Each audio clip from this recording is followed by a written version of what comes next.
ಎಲ್ರಿಗೂ ನಮಸ್ಕಾರ. ನಾನು ಇವತ್ತು through this P P T we are going to learn about SLC second chapter, second unit of geography, that is India Physiography. Okay, first before starting the lesson, ನಾವಿಲ್ಲಿ ಫಿಸಿಯೋಗ್ರಫಿ ಅಂತ ಹೇಳಿದ್ರೆ ಏನು ಅಂತೇಳಿ ನಾವು ಒಂದು ನೋಡ್ತಾ ಹೋದರೆ, ಫಿಸಿಯೋಗ್ರಫಿ ಮೀನ್ಸ್ ಸೊ ಇಂಡಿಯಾ ಯಾವ್ಯಾವ ಥರದಲ್ಲಿ ದ ಲ್ಯಾಂಡ್ಸ್ಕೇಪನ್ನು ಹೊಂದಿದೆ, ಯಾವ ಥರ ರಿವರ್ಸ್ಗಳನ್ನು, ಯಾವ ರೀತಿಯ ಮೌಂಟೇನ್ಸ್ಗಳನ್ನು ಹೊಂದಿದೆ, ಅದನ್ನು ಓವರಾಲ್ ಆಗಿ ನಾವು ಫಿಸಿಯೋಗ್ರಫಿ ಅಂತೇಳಿ ನಾವು ಕರಿಬೋದು. ಸೊ ಇಲ್ಲಿ ನಾನು ಇವತ್ತು ಈ ಒಂದು ಲೆಸನ್ನಲ್ಲಿ ಸೋಷಿಯಲ್ ಸೈನ್ಸ್ ಅವರ ಡಿಜಿಟಲ್ ಗ್ರೂಪ್ನ ಒಂದು ಪಿ ಪಿ ಟಿಯನ್ನು ಯೂಸ್ ಮಾಡಿದ್ದೇನೆ. ಸೊ ಇದನ್ನು ನಾವು ಒನ್ ಬೈ ಒನ್ ನೋಡ್ತಾ ಹೋದರೆ, ಸೊ ಇಲ್ಲಿ ನಿಮಗೆ ಕಾಣಲಿಕ್ಕೆ ಸಿಗುತ್ತೆ Indian physiography, right? Chapter number 2 geography. Okay, so we learn about ಈ ಒಂದು ಚಾಪ್ಟರ್ನಲ್ಲಿ ನಾವು ಏನೇನು ಪ್ರಮುಖವಾಗಿ ಕಲಿತೇವೆ ಅಂತೇಳಿ ಇಲ್ಲಿ ಕೊಟ್ಟಿದ್ದಾರೆ. So number 1, it is general features of the land form of India. That is the first point. ಅದನ್ನು ಏನು ಅಂತೇಳಿ ಡೀಟೇಲ್ ಆಗಿ ಮುಂದೆ ನೋಡ್ತಾ ಹೋಗೋಣ. Second one, physiographic divisions of India. ಈ ಫಿಸಿಯೋಗ್ರಫಿನ ಯಾವ ರೀತಿ ಡಿವಿಷನ್ಸ್ಗಳನ್ನ ಮಾಡಿದ್ದಾರೆ, ವಿಚ್ ಆರ್ ದ ಪಾರ್ಟ್ಸ್ ಅನ್ನೋದನ್ನು ನಾವು ನೆಕ್ಸ್ಟ್ ಸೆಕೆಂಡ್ ಪಾಯಿಂಟಲ್ಲಿ ನೋಡ್ತೇವೆ. ಮೂರನೇದು, important features of physical division. So ಇವುಗಳನ್ನು ನಾವು ಕಲ್ತ್ಕೊತಾ ಹೋಗ್ತೇವೆ. ಓಕೆ, ನಾವು ಡೈರೆಕ್ಟಾಗಿ ಲೆಸನನ್ನು ಸ್ಟಾರ್ಟ್ ಮಾಡ್ತಾ ಹೋದರೆ, so India it is a vast country and it has variety of land forms. ಇಲ್ಲಿ ನಿಮಗೆ ಗೊತ್ತಿರೋ ಹಾಗೆ India it's a vast country, it's a big nation, right? So ಅದೇ ರೀತಿ India have varieties of land forms. So in India we can see the mountains, we can see the deserts, we can see the valleys, we can see the coastal areas. ಹೀಗೆ ಎಲ್ಲ ರೀತಿಯ land ಫಾರ್ಮೇಷನ್ಸ್ಗಳನ್ನ ನಾವು ಇಂಡಿಯಾದಲ್ಲಿ ಕಾಣಲಿಕ್ಕೆ ಸಿಗುತ್ತೆ. So ನಮ್ಮದನ್ನು ಸಬ್ continent ಅಂತ ಹೇಳ್ತಾರೆ, ಗೊತ್ತಲ್ವ ನಿಮಗೆಲ್ಲ? ಸೊ ಸಬ್ ಕಾಂಟಿನೆಂಟ್ ಅಂತ ಹೇಳಿದ್ರೆ, so all the features which a country is having. ಒಂದು ಕಾಂಟಿನೆಂಟ್ನಲ್ಲಿ ಇರಬೇಕಂತ ಎಲ್ಲ ಫೀಚರ್ಸ್ಗಳನ್ನ ಒಂದು ಕಂಟ್ರಿ ಹೊಂದಿರೋದ್ರಿಂದ ಇದನ್ನು ಸಬ್ ಕಾಂಟಿನೆಂಟ್ ಅಂತ ಹೇಳಿ ಕರಿತೇವೆ. So India it is a subcontinent, right? Next point, they include, ನಾನು ಮೊದಲು ಹೇಳಿದ ಹಾಗೆ, they include mountains, plateaus, plains, valleys and coastal plains. So mountains, plateaus, plains, valleys and coastal ಪ್ಲೇನ್ಸ್ಗಳು ಎಲ್ಲವನ್ನು ಹೊಂದಿರುವಂಥದ್ದು. So these have influenced on the river system, climate, natural vegetation, land use, agriculture, transport, distribution of population, etcetera. So ಹೇಗೆ ನಮ್ಮಲ್ಲಿ varieties of land ಫಾರ್ಮ್ಸ್ಗಳಿದೆ, ಇದೇನಾಗಿದೆ, which has been influence on the overall what we can say overall system of India. So ಇಲ್ಲಿ river system ಹೇಗಿದೆ, river ಸಿಸ್ಟಮನ್ನು ನಮ್ಮ ಈ land ಫಾರ್ಮ್ಸ್ಗಳು decide ಮಾಡುತ್ತೆ. ನಮಗೆಲ್ಲ ಗೊತ್ತು, ನಿಮಗೆ ವೆಸ್ಟ್ ಫ್ಲೋಯಿಂಗ್ ರಿವರ್ಸ್ಗಳಿದೆ, ಆಮೇಲೆ ಈಸ್ಟ್ ಫ್ಲೋಯಿಂಗ್ ರಿವರ್ಸ್ಗಳಿದೆ, ಫಾಸ್ಟೆಸ್ಟ್ ಫ್ಲೋಯಿಂಗ್ ರಿವರ್ಸ್ಗಳೆಲ್ಲ ಇದೆ. ಅವಿರ್ಬೋದು, ಕ್ಲೈಮೆಟಿಕ್ ಕಂಡೀಷನ್ ಇರ್ಬೋದು. ಕೆಲವೊಂದು ಕಡೆ ನಮಗೆಲ್ಲ ಕಾಣಲಿಕ್ಕೆ ಸಿಗುತ್ತೆ, ನಮ್ಮ ಜಮ್ಮು ಆ್ಯಂಡ್ ಕಾಶ್ಮೀರ್ ಆ್ಯಂಡ್ ಕೆಲವೊಂದು ಪಾರ್ಟ್ಸ್ಗಳಲ್ಲಿ ಕ್ಯಾನ್ ಫೈಂಡ್ ದ ಸ್ನೋ ಫಾಲ್ಸ್ಗಳನ್ನು ಕಾಣಲಿಕ್ಕೆ ಸಿಗುತ್ತೆ. ಅದೇ ರಾಜಸ್ಥಾನಕ್ಕೆ ಹೋದರೆ ಬಿಸಿಲು ಅಲ್ಲಿ ಅಲ್ವಾ? ಹಾಗೆ ಎಲ್ಲ ರೀತಿಯ ನಮಗೆ ಅವುಗಳ ಮೇಲೆ ಸಹ ಇನ್ಫ್ಲುಯೆನ್ಸ್ ಮಾಡಿದೆ ಈ ಲ್ಯಾಂಡ್ ಫಾರ್ಮ್ಸ್ಗಳಲ್ಲಿ. ಮೇಲೆ ಪಿಕ್ಚರ್ನಲ್ಲಿ ಕಾಣಲಿಕ್ಕೆ ಸಿಗ್ಬೋದು, ಒಂದು ಪ್ಯಾಡಿ ಫೀಲ್ಡ್ ಇದೆ, ಜನ ಏನೋ ಕೆಲಸ ಮಾಡ್ತಾ ಇದ್ದಾರೆ, ರೈಲ್ವೇಸ್ ಇದೆ ಈ ಕಡೆ. ಅದೇ ರೀತಿ ದಟ್ ಈಸ್ ವ್ಯಾಲೀಸ್ ಅಂತೇಳಿ ಎರಡು ಬೆಟ್ಟಗಳ ನಡುವೆ ಕಣಿವೆ ಭಾಗದಲ್ಲಿ ನದಿ ಹರಿಯುತ್ತೆ, ನಾವು ವ್ಯಾಲೀಸ್ ಅಂತ ಹೇಳಿ ಕರಿತೇವೆ ಅಲ್ವಾ? ಇವೆಲ್ಲ ಏನಾಗಿದೆ, ಈ ಲ್ಯಾಂಡ್ ಫಾರ್ಮ್ಸ್ಗಳು ನಮ್ಮ ಎಲ್ಲದನ್ನು ಏನು ಮಾಡಿದೆ, ಇನ್ಫ್ಲುಯೆನ್ಸ್ ಮಾಡಿದೆ. ರಿವರ್ ಸಿಸ್ಟಮನ್ನು, ಕ್ಲೈಮೆಟಿಕ್ ಕಂಡೀಷನನ್ನು, ನ್ಯಾಚುರಲ್ ವೆಜಿಟೇಷನನ್ನು, ಲ್ಯಾಂಡ್ ಯೂಸನ್ನು, ಅಗ್ರಿಕಲ್ಚರ್ನ, ಟ್ರಾನ್ಸ್ಪೋರ್ಟೇಷನನ್ನು, ಹಾಗೆ distribution of population, right? Next ನಾವಿಲ್ಲಿ ನೋಡ್ತಾ ಹೋದರೆ, ಇಲ್ಲಿ ನಮಗೊಂದು ಇಂಡಿಯಾ ಮ್ಯಾಪನ್ನು ಕಾಣಲಿಕ್ಕೆ ಸಿಗುತ್ತೆ. Physiographic divisions of India. ಈ ಇಂಡಿಯಾವನ್ನು ಯಾವ್ಯಾವ ರೀತಿ ಫಿಸಿಯೋಗ್ರಾಫಿಕ್ ಡಿವಿಷನ್ಸ್ಗಳನ್ನಾಗಿ ಮಾಡಿದ್ದಾರೆ, which are the parts which has been made in India ಅಂತ ನೋಡ್ತಾ ಹೋದರೆ, on the basis of the physiography India can be divide into 4 major groups. 4 major ಡಿವಿಷನ್ಸ್ಗಳಾಗಿ ಇಂಡಿಯಾವನ್ನು ನಾವು ಡಿವೈಡ್ ಮಾಡ್ತೇವೆ. ಯಾವುದ್ಯಾವುದು ನೋಡೋಣ. Number 1, the northern mountains.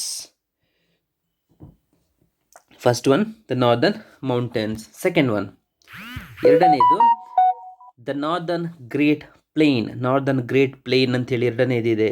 Next number 3, the peninsular plateau. The peninsular plateau ಅಂತೇಳಿ ಮೂರನೇ ಪಾರ್ಟ್ ಇದೆ. And the fourth one, the last one, the coastal plains and island. So ಇಲ್ಲಿ 4 ಭಾಗಗಳಾಗಿ ನಾವು ನಮ್ಮ ಫಿಸಿಯೋಗ್ರಫಿಕ್ ಡಿವಿಷನ್ಸ್ಗಳನ್ನು ಮಾಡ್ತೇವೆ ಇಂಡಿಯಾವನ್ನು. So can be divided into 4 major groups, 4 major divisions, that is northern mountains, the northern great plains, the peninsular plateau and the coastal plains and islands. Okay, ಏನೇನಿದೆ ಅವುಗಳನ್ನು in detail ಆಗಿ ನಾವು ನೋಡ್ತಾ ಹೋಗೋಣ. Number 1, the northern mountains. ಏನಿದೆ northern ಮೌಂಟೇನ್ಸಲ್ಲಿ ನೋಡೋಣ. They comprise of the Himalayas, which are group of young fold mountains. So ಇಲ್ಲಿ ಏನು ಕೇಳಿದೆ ನಾರ್ದರ್ನ್ ಮೌಂಟೇನ್ಸ್ ಅಲ್ಲಿ. ಸೊ ಈ northern mountains which comprise of Himalayas ನೀವು ಪ್ರೀವಿಯಸ್ ಒಂದು ಸ್ಲೈಡ್ನಲ್ಲಿ ಒಂದು ಇಂಡಿಯಾ ಮ್ಯಾಪ್ನಲ್ಲಿ ನೋಡ್ಬೋದು. ನಾರ್ದರ್ನ್ ಹಿಮಾಲಯಾಸ್, ನಮ್ಮ ಹಿಮಾಲಯಾಸ್ ಇಲ್ಲಿ ಬರುತ್ತೆ. ನಾರ್ದರ್ನ್ ಪಾರ್ಟ್ ಆಫ್ ಇಂಡಿಯಾದ ನಾರ್ದರ್ನ್ ಪಾರ್ಟ್ನ ಉತ್ತರ ಭಾಗದಲ್ಲಿ ನಮ್ಮ ಹಿಮಾಲಯ ಇದೆ ಅಲ್ವಾ. ಈ ಹಿಮಾಲಯದಲ್ಲಿ ಈ ನಾರ್ದರ್ನ್ ಮೌಂಟೇನ್ಸ್ಗಳನ್ನು ನಾವು ಐಡೆಂಟಿಫೈ ಮಾಡ್ತೇವೆ. It comprise of Himalayas which is a group of Young fold mountains. So we have series of mountains which are Young fold mountains. So can B ಅದನ್ನು ಅಂಡರ್ಲೈನ್ ಮಾಡ್ಕೋಬೇಕಾಗುತ್ತೆ ನೀವು, ಯಂಗ್ ಫೋಲ್ಡ್ ಮೌಂಟೇನ್ಸ್ ಅನ್ನೋದನ್ನು. Okay, ಈ ಹಿಮಾಲಯಸ್ಲಿ northern ಮೌಂಟೇನ್ಸ್ಗಳನ್ನು ಕಾಣಲಿಕ್ಕೆ ಸಿಗುತ್ತೆ. They extend as a continuous chain along the northern boundaries of India. So northern boundary, ನಮ್ಮ India ಮ್ಯಾಪ್ನ northern boundaries ಏನಿದೆ, ಆ ನಾರ್ದರ್ನ್ ಬೌಂಡ್ರೀಸಲ್ಲಿ ಏನಾಗಿದೆ ಇದು, it continuously the mountain can be seen. It is continuous chain, it is like a continuous chain. So ನಮ್ಮ Indian ಮ್ಯಾಪ್ನಲ್ಲಿ Jammu and Kashmir ಈ ನಾರ್ದರ್ನ್ ಮೌಂಟೇನ್ ಇನ್ಕ್ಲೂಡ್ ಮಾಡುತ್ತೆ. Even Himachal Pradesh, even the borders of China and the borders of Nepal, and as it continues like that. Okay, ಈ ರೀತಿ continuous ಆಗಿ continuous chain ರೀತಿ ಇದು ಕೆಲಸ ಮಾಡುತ್ತೆ, ಕಂಟಿನ್ಯೂಸ್ ಚೈನ್ ರೀತಿ ಇದು ಇದೆ. ಆ್ಯಂಡ್ ದ ಥರ್ಡ್ ಪಾಯಿಂಟ್ ಏನು ಹೇಳ್ತಾರೆ ನೋಡಿ ಇಲ್ಲಿ, they are the highest mountain ranges in the world. So ಈ ಪಿಕ್ಚರ್ ನಮಗೆ ಕ್ಲಿಯರ್ ಕಟ್ ಆಗಿ ಕಾಣಲಿಕ್ಕೆ ಸಿಗುತ್ತೆ ನೋಡಿ. In the northern mountains from Jammu and Kashmir to Himachal Pradesh, even included Nepal, and it continues like that and it ends to the Assam ಅವರಿಗೆ ಇದು end ಆಗುತ್ತೆ. So they are the highest Mount ranges in the world. The mountain ranges ಏನಿದೆ ನಿಮಗೆ ಗೊತ್ತಿದೆ, the highest peak of the world which can be seen in Himalayas. ನಮ್ಮ ಹಿಮಾಲಯಾಸಲ್ಲಿ the greater Himalaya ಏನಿದೆ ಅದರಲ್ಲಿ highest peak of the world ಯಾವುದು, Mount Everest ಕಾಣಲಿಕ್ಕೆ ಸಿಗುತ್ತೆ ಅಲ್ವಾ. So the highest mountain range in the world, and they have highest peaks ಅಂತ ಹೇಳಿದ್ರೆ ಶಿಖರಗಳು ಇದೆ, deep valleys and gorges, glaciers, passes etcetera, ಎಲ್ಲ ರೀತಿಯ ಒಂದು ಈ ಫೀಚರ್ಸ್ಗಳನ್ನು ಈ ನಾರ್ದರ್ನ್ ಮೌಂಟೇನ್ಸಲ್ಲಿ ನಮಗೆ ಕಾಣಲಿಕ್ಕೆ ಸಿಗತ್ತೆ. ಮೇಲ್ಗಡೆ ಪಿಕ್ಚರ್ನಲ್ಲಿ ನೀವು ನೋಡ್ಬೋದು, ಅಲ್ಲಿ ಹಿಮಾಲಯದ ಒಂದು ಏರಿಯಲ್ ವ್ಯೂವನ್ನು ಕಾಣಲಿಕ್ಕೆ ಸಿಗುತ್ತೆ, ಏರಿಯಲ್ ಪಿಕ್ಚರನ್ನು ಕಾಣಲಿಕ್ಕೆ ಸಿಗುತ್ತೆ. ಅಲ್ಲಿ ನಿಮಗೆಲ್ಲ ರೀತಿ ನೋಡಿ, all the mountains which has bin snow covered ಅಲ್ವಾ, ಸ್ನೋ ಕವರ್ ಆಗಿರೋದು. ಈ ಕಡೆ ಪಿಕ್ಚರ್ನಲ್ಲಿ ನಿಮಗೆ ಏನು ಅಂಥೇಳಿ ಕಾಣಲಿಕ್ಕೆ, ಅದು ಎಲ್ಲೆಲ್ಲಿ ಬರುತ್ತೆ ಅನ್ನೋದನ್ನು ಕಾಣಲಿಕ್ಕೆ ಸಿಗತ್ತೆ. ರೈಟ್, ನೆಕ್ಸ್ಟ್ ಮೂವ್ ಆಗೋಣ. ಓಕೆ, ಇಲ್ಲಿ ನೋಡಿ, ಇಲ್ಲಿ ನಿಮಗೆ ಕಾಣಲಿಕ್ಕೆ ಸಿಗುತ್ತೆ the high peaks. First one ಏನಿದೆ ಪೀಕ್ ಅಂತ ಹೇಳಿದ್ರೆ ತುಂಬ ಎತ್ತರವಾದಂಥ ಶಿಖರ ಅಂತ ಕರಿಬೋದು ಪೀಕ್ಸ್. ಸೆಕೆಂಡ್ ಒನ್ ವ್ಯಾಲೀಸ್ ಅಂತ ಕರಿಬೋದು, ನಾವು ವ್ಯಾಲೀಸ್ ಅಂತೇಳಿ ಕರಿಬೋದು, ಕಣಿವೆಗಳು. 2 ಬೆಟ್ಟಗಳ ಮಧ್ಯಭಾಗದಲ್ಲಿ ಇರುತ್ತಲ್ಲ, ನದಿಗಳು ಹರಿಯುವಂಥ ಪ್ರದೇಶ, ಅವುಗಳನ್ನ ಕಣಿವೆ ಅಂತ ಕರಿತೇವೆ. ಥರ್ಡ್ ಒನ್ ಏನದು, ಇಟ್ ಇಸ್ ಅ ಗ್ಲೇಸಿಯರ್ ಅಂತ ಹೇಳಿದರೆ ಹಿಮ ನದಿಗಳು ಅಂತ ಕರಿಬೋದು ಕನ್ನಡದಲ್ಲಿ. ಲಾಸ್ಟ್ ಒನ್ ಅಲ್ಲ ಸಹ ಅದರದ್ದು ಹಿಮಾಲಯದ ಫೋಟೋಸ್ ನಿಮಗೆ ಕಾಣಲಿಕ್ಕೆ ಸಿಗುತ್ತೆ. Okay, in India they extend from the Indus gauge in the west and to the Brahmaputra Gorge in the east for about 2400 kilometers. ಇದು ಎಲ್ಲಿಂದ ಇಲ್ಲಿವರೆಗೆ ಹಬ್ಕೊಂಡಿದೆ ಅಂತ ನಾವು ನೋಡ್ತಾ ಹೋದರೆ, it is from Indus river ಬರುತ್ತಲ್ಲ, ಇಂಡಸ್ ರಿವರ್ ನಮಗೆ ಹಿಮಾಲಯದಲ್ಲಿ ಹುಟ್ಟಿ ಅಲ್ಲಿಂದ ಏನಾಗುತ್ತೆ, it flows towards the west ಪಾರ್ಟ್ಗೆ ಹರಿದು ಪಾಕಿಸ್ತಾನದಿಂದ ಮತ್ತೆ ಅದು ಸಮುದ್ರಕ್ಕೆ ಸೇರುತ್ತೆ, ಗೊತ್ತಿದೆ ಅಲ್ವಾ. ಹಾಗೆ ಇಲ್ಲಿಂದ to the Indus river, Sindhu ನದಿ ಗಾರ್ಜಿಂದ ಅದರ ಪ್ರದೇಶದಿಂದ ಹಿಡಿದು ವೆಸ್ಟ್ನಲ್ಲಿ ಬ್ರಹ್ಮಪುತ್ರ ರಿವರ್ ಸಹ ಗೊತ್ತಿಲ್ಲ. Brahmaputra river one of the biggest river, one of the longest river ಹರಿಯುವಂಥದ್ದು. ಆ ರಿವರ್ವರೆಗೆ ಏನಾಗಿದೆ, ಹಬ್ಕೊಂಡಿದೆ. ಈಸ್ಟ್ನಲ್ಲಿ ಎಷ್ಟುವರೆಗಿದೆ, ಇಟ್ ಇಸ್ ಸಮ್ ಅರೌಂಡ್ 2400 ಕಿಲೋಮೀಟರ್ಸ್ವರೆಗೆ ಇದೆ. Okay, next, the width varies from 240 to to 320 kilometers. The broader in the west and narrow in the East. So ಇಲ್ಲಿ ಅದರ ನಾವು ಲೆಂತನ್ನು ನಾವು ನೋಡ್ತಾ ಹೋದರೆ ಇಟ್ ಇಸ್ 2400 ಕಿಲೋಮೀಟರ್ಸ್ ಅಂತಲೇ ಹೇಳಿದ್ದು. ನಾವು ಅದನ್ನು ವಿಡ್ತನ್ನು ನೋಡ್ತಾ ಹೋದರೆ ಅಂದರೆ ಉದ್ದ ನೋಡಿದೆ, ಉದ್ದ 2400 ಕಿಲೋಮೀಟರ್ ಇದೆ. ಅಗಲ ವಿಡ್ತ್ ಎಷ್ಟಿದೆ ಅಂತ ಹೇಳಿದ್ರೆ ಇಟ್ ಇಸ್ ಸಮ್ ಅರೌಂಡ್ 240 ಕಿಲೋಮೀಟರ್ಸ್. 240ಇಂದ 320ವರೆಗೆ ವೇರಿ ಆಗ್ತಾ ಇರುತ್ತೆ, ಹೆಚ್ಚು ಕಮ್ಮಿ ಆಗ್ತಾ ಇರುತ್ತೆ. ಹೇಗೆ ಹೇಳ್ತಾರೆ, it is broader in the western ಪಾರ್ಟ್ನಲ್ಲಿ ಏನಾಗಿದೆ, ಇದು ತುಂಬ ಬ್ರಾಡ್ ಆಗಿದೆ. ಮ್ಯಾಕ್ಸಿಮಮ್ ಅಪ್ ಟು 320 ಕಿಲೋಮೀಟರ್ಸ್ವರೆಗೆ ಬ್ರಾಡ್ನೆಸ್ ಇದೆ, ವಿಡ್ತ್ ಇದೆ. ಅದೇ ರೀತಿ ಈಸ್ಟಿಗೆ ಬರ್ತಾ ಏನಾಗುತ್ತೆ, ಸ್ವಲ್ಪ ನ್ಯಾರೋ ಆಗುತ್ತೆ, ಚಿಕ್ಕದಾಗ್ತಾ ಹೋಗುತ್ತೆ. ಸಮ್ ಅರೌಂಡ್ ಮಿನಿಮಮ್ ಅಂತ ಹೇಳಿದ್ರೆ 240 ಕಿಲೋಮೀಟರ್ಸ್ವರೆಗೆ ಹಬ್ಕೊಂಡಿದೆ ಅಂತ ಹೇಳ್ತಾರೆ. ದ ಥರ್ಡ್ ಪಾಯಿಂಟ್ ಹೇಳ್ತಾರೆ, they covered an area 5 lakh kilometers. 5 lakh kilometers. Generally they have steep slopes and towards India and gently slope towards Tibet. ಇಲ್ಲಿ ಈ ಒಂದು ಮೌಂಟೇನ್ ರೇಂಜ್ ನಾವು ನೋಡ್ತಾ ಹೋದರೆ ಹೇಗಿದೆ ಈ ಮೌಂಟೇನ್ ರೇಂಜ್ ಅಂತ ಹೇಳಿದ್ರೆ, ಇದು ಇಂಡಿಯಾದ ಕಡೆಗೆ ತುಂಬ ಸ್ಟೀಪ್ ಆಗಿದೆ, ತುಂಬ ಏನು ಕರಿಬೋದು, ಕಡಿದಾದ ಕಣಿವೆ ಅಂತ ಕರಿತೀವಿ ನೋಡಿ, ತುಂಬ ನ್ಯಾರೋ, ಹೇಗೆ ಹೇಳ್ಬೋದು, ತುಂಬ ಸ್ಟೀಪ್ ಆಗಿದೆ.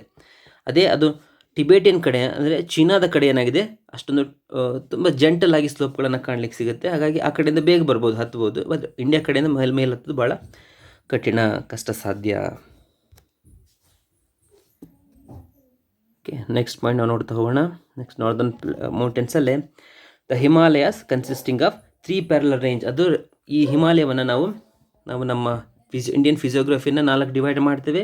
ಅದರಲ್ಲಿ ನಂಬರ್ 1 ಏನಿದೆ, ನಾರ್ದರ್ನ್ ಮೌಂಟೇನ್ ಹಿಮಾಲಯಸ್ ಏನು ಬರುತ್ತಲ್ಲ, ಹಿಮಾಲಯಸನ್ನು ನಾವು 3 ಪ್ಯಾರಲಲ್ ರೇಂಜಕ್ಕೆ, ಪ್ಯಾರಲಲ್ ಅಂತ ಗೊತ್ತಾಗುತ್ತಲ್ಲ, ಸಮಾನಾಂತರ ಅಂತ ಕರಿತೀವಿ. ಪ್ಯಾರಲಲ್ ಅಂತ ಹೇಳಿದ್ರೆ ಸಮಾನಾಂತರ ರೇಂಜ್ಗಳಾಗಿ ನಾವು ಡಿವೈಡ್ ಮಾಡಿದ್ದೇವೆ. ಯಾವುದೆಲ್ಲ ನೋಡೋಣ.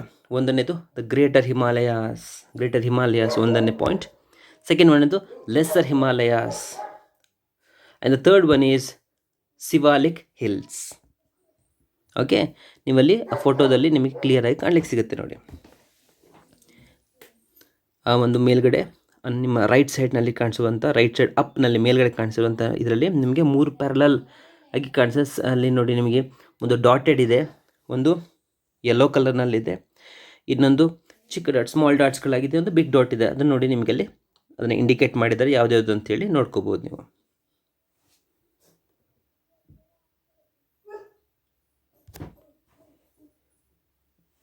Number 1, Greater Himalayas. They are innermost and continuous and highest range. ಈ ಗ್ರೇಟರ್ ಹಿಮಾಲಯದಲ್ಲಿ ಏನಿದೆ, so in this greater Himalaya it can consisting of innermost ತುಂಬ ಒಳಭಾಗದಲ್ಲಿರುವಂಥದ್ದು, and continues and highest ranges of mountain, ತುಂಬ ಹೈಯೆಸ್ಟ್ ರೇಂಜಸ್ ಆಫ್ ಮೌಂಟೇನ್ಸನ್ನು ಕಾಣಲಿಕ್ಕೆ ಸಿಗುತ್ತೆ. Got it? And the second point, the average height of the range it is 6,100 meters from the sea level. So the average height in the Greater Himalayas can be found from around 6,100 meters from the sea level. Okay, these ranges have many high peaks. ಈ ಒಂದು ರೇಂಜ್ಗಳಲ್ಲಿ ಹೇಳಿದ ಹಾಗೆ ಹಲವಾರು ಪೀಕ್ಸ್ಗಳು, ದೊಡ್ಡ ಪೀಕ್ಸ್ಗಳು, highest ಪೀಕ್ಸ್ಗಳನ್ನು ಕಾಣಲಿಕ್ಕೆ, even what we can say the mount Everest ಅಂತ ಹೇಳಿ ಕರಿತೇವೆ, ಅಥವಾ K2 ಅಂತ ಕರಿತೇವೆ, ಇನ್ನೊಂದು ಗಾಡ್ವಿನ್ ಅಸ್ಟಿನ್ ಅಂತ ಕರಿತೇವೆ. ಇದು ಸಹ ಈ ಒಂದು ರೇಂಜ್ನಲ್ಲಿ ಕಾಣಲಿಕ್ಕೆ ಸಿಗುತ್ತೆ. Okay, that is greater Himalaya. Mount Everest ಅಲ್ಲಿ ನೋಡಿ, ಇಲ್ಲಿ ನಿಮಗೆ ಹೇಳಿದಾಗೆ mount Everest it is the highest peak in the world. ಪ್ರಪಂಚದ ಅತ್ಯಂತ ಎತ್ತರವಾದ ಶಿಖರ ಯಾವುದು ಅಂತ ಕೇಳಿದ್ರೆ ನಿಮಗೆಲ್ಲ ಗೊತ್ತು, ದಟ್ ಈಸ್ ಮೌಂಟ್ ಎವರೆಸ್ಟ್. ಎಷ್ಟು ಹೈಟ್ ಇದೆ ಸಿ ಲೆವೆಲಿಂದ ಅಂತ ಹೇಳಿದ್ರೆ it is some around 8,848 meters from the sea level. ಅದು ಅಲ್ಲದೆ ಇನ್ನು ಯಾವುದಿದೆ ಅಂತ ಹೇಳಿದ್ರೆ other peaks are Kanchenjunga, it is 8,559 meters from the sea level. Then Makulu, that is 8,481 meters. Then Dhaulagiri, this 8,172 meters. And Manaslu, that is 8,156 meters. Then Nanda Devi, etc. So these are some of the highest peaks can be found in greater Himalayas. Okay, ಅಲ್ಲಿ ನೋಡಿ mount ಎವರೆಸ್ಟ್ನ picture ಕಾಣಲಿಕ್ಕೆ ಸಿಗುತ್ತಲ್ಲ, beautiful picture of mount Everest, right? Okay, Kanchenjunga ನೋಡಿ, ಇದು ಕಾಂಚನಜುಂಗ ದ picture. Next Makalu, ಇನ್ನೊಂದು ಮೌಂಟನ್ ಪೀಕ್ ಇದು ಮಕುಲು. ದೆನ್ ಧವಳಗಿರಿ, ನೋಡಿ ಇಲ್ಲಿ Dhaulagiri, beautiful one. Then Manaslu, then Nanda Devi. Okay, ಇಷ್ಟು ಆಯಿತು. Next, these ranges have many high peaks, ಗೊತ್ತಾಯ್ತು already. These and also they are the home for many glaciers such as Gangotri and Yamunotri and Yamunotri glacier. So ಇಲ್ಲಿ glaciers ಅಂತ ಹೇಳೋದು ಏನು ಅಂತ ನಾನು ಆಗಲೇ ಸ್ವಲ್ಪ ಹೇಳಿದೆ ನಿಮಗೆ. Glaciers means it is nothing but ಹಿಮ ನದಿಗಳು ಅಂತ ಕರಿತೇವೆ, which is formed by the snow, ಸ್ನೋಯಿಂದ ಅಥವಾ ಗ್ಲೇಸಿಯರ್ನಿಂದ ಹುಟ್ಕೊಂಡಿರುವಂಥ ಕೆಲವೊಂದಕ್ಕೆ ನಾವು ಗ್ಲೇಸಿಯರ್ಸ್ ಅಂತ ಹೇಳಿ ಕರಿತೇವೆ. ಸೊ ಅದರಲ್ಲಿ ಪ್ರಮುಖವಾಗಿ ಯಾವ್ದು ಬರುತ್ತೆ ಅಂತ ಹೇಳಿದ್ರೆ ಗಂಗೋತ್ರಿ ಆ್ಯಂಡ್ ಯಮುನೋತ್ರಿ ಅನ್ನುವಂಥ ಗ್ಲೇಸಿಯರ್ಸ್ಗಳು ಕಾಣಲಿಕ್ಕೆ ಸಿಗುತ್ತೆ. ಅಂಡರ್ಲೈನ್ ಮಾಡ್ಕೋಬೇಕಾಗತ್ತೆ. Next, they are many passes such as what we can say Burzil, Zojila and Shipkila. So ಇವುಗಳನ್ನು ಪಾಸಸ್ಗಳಂತ ಏನು ಕರಿತೀವಿ ಅಂದರೆ ಕಡಿದಂಥ ಒಂದು ರಸ್ತೆಗಳು, ಅವುಗಳನ್ನು ಈ ಬೆಟ್ಟಗಳನ್ನು ಸೀಳ್ಕೊಂಡು ಹೋಗ್ತಿರುವಂಥ ರಸ್ತೆಗಳಿಗೆ ನಾವು ಪಾಸಸ್ ಅಂತೇಳಿ ಕರಿತೇವೆ. ಅಲ್ಲಿ ನಿಮಗೆ ಪಿಕ್ಚರ್ಸ್ಗಳಲ್ಲಿ ಕಾಣಲಿಕ್ಕೆ ಸಿಗುತ್ತೆ ನೋಡಿ, ಅಲ್ಲಿ ಪಾಸಸ್ಗಳು. ಓಕೆ, ಈ ಬೆಟ್ಟಗಳ ನಡುವೆ ಹಾದು ಹೋಗಿರುವಂಥ ರಸ್ತೆಗಳು.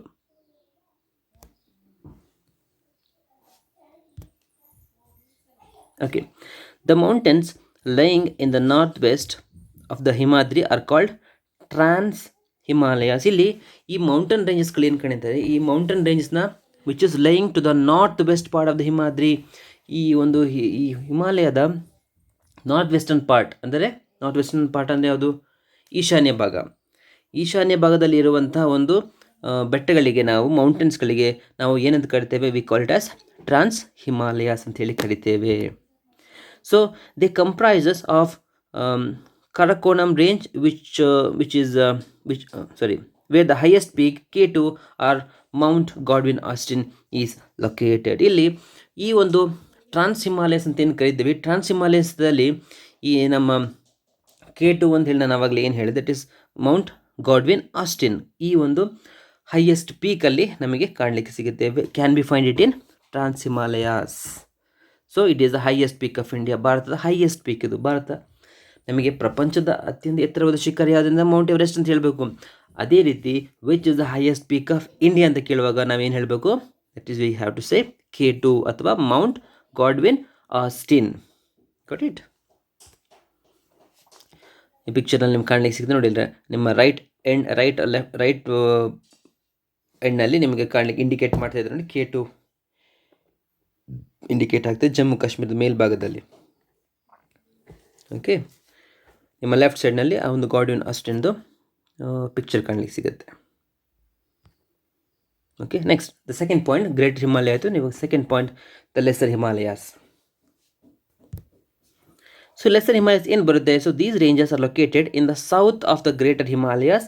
They are also known as Himachal. ಅವುಗಳು ನಾವು ಹಿಮಾಚಲ್ ಅಂತ ನಾವು ಕರಿತೇವೆ. ಸೊ ಇದೆಲ್ಲಿದೆ, which is located to the south of the greater Himalaya. Greater ಹಿಮಾಲಯದ ಸೌತ್ ಭಾಗಕ್ಕೆ, ಉತ್ತರದ ಭಾಗಕ್ಕೆ ಇರುವಂಥದ್ದೆಲ್ಲ ಯಾವುದು, ಹಿಮಾಚಲ್. ನಿಮಗೆ ಹೇಳಿದೆ ಇಲ್ಲಿ 3 ಪ್ಯಾರಲಲ್ ಮೌಂಟೇನ್ ರೇಂಜಸ್ಗಳು ಕಾಣಲಿಕ್ಕೆ ಸಿಗುತ್ತೆ ಅಂತ ಹೇಳಿ ಹಿಮಾಲಯಸಲ್ಲಿ.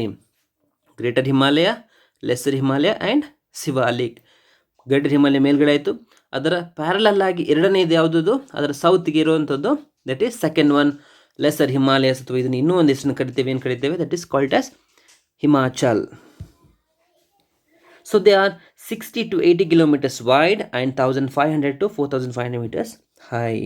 ಸೊ ಇಲ್ಲಿ ನಾವು ಡಿಫ್ರೆನ್ಸನ್ನು ನೋಡ್ತಾ ಹೋದರೆ, ಫಸ್ಟ್ನಲ್ಲಿ ನಾವು ಗ್ರೇಟರ್ ಹಿಮಾಲಯದಲ್ಲಿ ಎಷ್ಟಿತ್ತು, ಲೆಸರ್ ಹಿಮಾಲಯದಲ್ಲಿ ಎಷ್ಟಿದೆ ಅಂತ ನೋಡ್ತಾ ಹೋದರೆ ನಾವು ವಿಡ್ತ್ನಲ್ಲಿ ನಮಗೆ ವೇರಿಯೇಷನ್ ಆಗುತ್ತೆ, ಹೈಟ್ನಲ್ಲಿ ವೇರಿಯೇಷನ್ಸ್ ಆಗುತ್ತೆ. ವಿಡ್ತ್ನಲ್ಲಿ ನಮಗೆ ನೋಡ್ತಾ ಹೋದರೆ 60 to 80 kilometers ಅಷ್ಟು ವೈಡ್ ಆಗಿ ಬರುತ್ತೆ ಈ ಒಂದು ಲೆಸರ್ ಹಿಮಾಲಯ ಅಥವಾ ಹಿಮಾಚಲ್.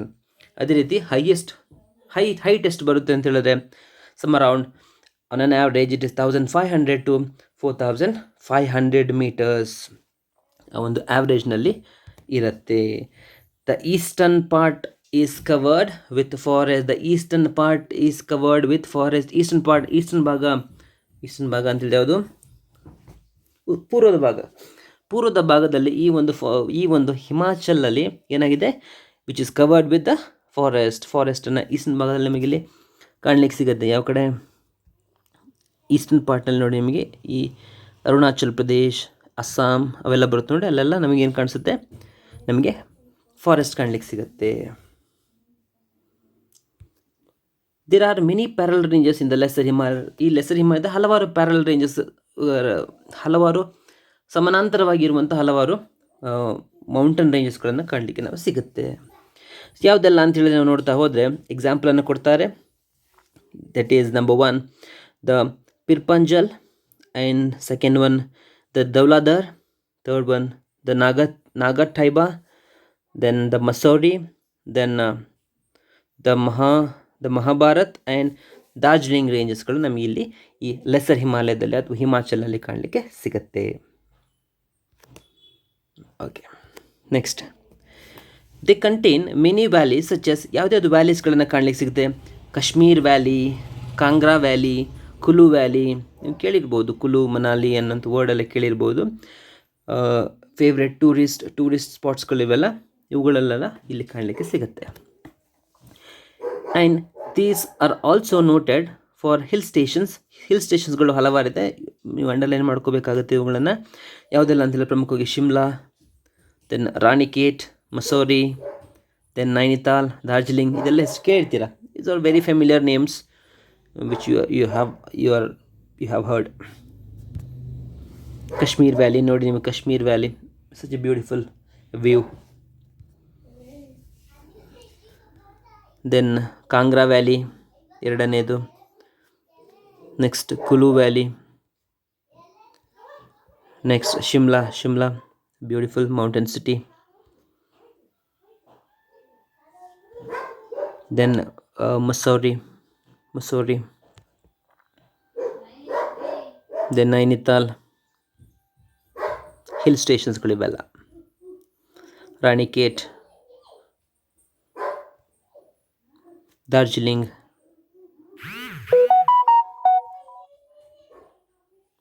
ಓಕೆ, ಇವಿಷ್ಟು ಗ್ರೇಟರ್ ಲೆಸರ್ ಹಿಮಾಲಯದ ಬಗ್ಗೆ. ನೆಕ್ಸ್ಟ್ ಥರ್ಡ್ ಒನ್ ಯಾವುದು ಅಂದರೆ the Shivalik hills. Shivalik and the last one Shivalik. ಯಾವುದರಲ್ಲಿ ಫಸ್ಟ್ ಪಾಯಿಂಟ್ ಏನಿದೆ ಅಥವಾ ಫಸ್ಟ್ ಫಿಸಿಯೋಗ್ರಫಿಕಲ್ ಡಿವಿಷನ್ ಏನಿದೆ, ಆ ಫಿಸಿಯೋಗ್ರಫಿಕಲ್ ಡಿವಿಷನ್ಸ್ನಲ್ಲಿ last one physiographic division first the northern mountains ಏನಿದೆ, ಅದರಲ್ಲಿ ಸಬ್ ಡಿವಿಷನ್ಸ್ಗಳು 3 ಮಾಡ್ತೇವೆ. ಪ್ಯಾರಲಲ್ ಮೌಂಟೇನ್ ರೇಂಜಸ್ಗಳನ್ನು, ಒಂದು ಗ್ರೇಟರ್ ಹಿಮಾಲಯ, 2 ಲೆಸರ್ ಹಿಮಾಲಯ, 3ನೇದು ದ ಶಿವಾಲಿಕ್ ಹಿಲ್ಸ್.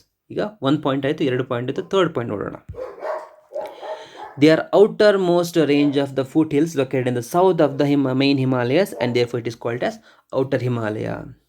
ಸೊ ಇಲ್ಲಿ ನಾವು ಈ ಫಸ್ಟ್ ಏನು ಬರುತ್ತೆ ಗ್ರೇಟರ್ ಹಿಮಾಲಯ ಬರುತ್ತೆ, ಅದರ ನೆಕ್ಸ್ಟ್ ಪ್ಯಾರಲಲ್ ಆಗಿ ಅದರ ಸೌತ್ಗೆ ಯಾವ್ದು ಬರುತ್ತೆ, ಲೆಸರ್ ಹಿಮಾಲಯ ಬರುತ್ತೆ. ಅದಾದ ಮೇಲೆ ಕೊನೆಯ ಭಾಗದಲ್ಲಿ to the outer most part ಅಥವಾ ಔಟರ್ ಮೋಸ್ಟ್ ರೇಂಜ್ ಅಂತ ನಾವು ಯಾವುದನ್ನು ಕರಿಬೋದು, ಈ ಒಂದು ಶಿವಾಲಿಕ್ ಹಿಲ್ಸ್ಗಳನ್ನು ರೇಂಜನ್ನು ಕರಿಬೋದು. ಹಾಗಾಗಿ ಇದನ್ನು ಏನು ಕರಿತೇವೆ ನಾವು, ಔಟರ್ ಹಿಮಾಲಯ ಅಂತೇಳಿ ಕರಿತೇವೆ.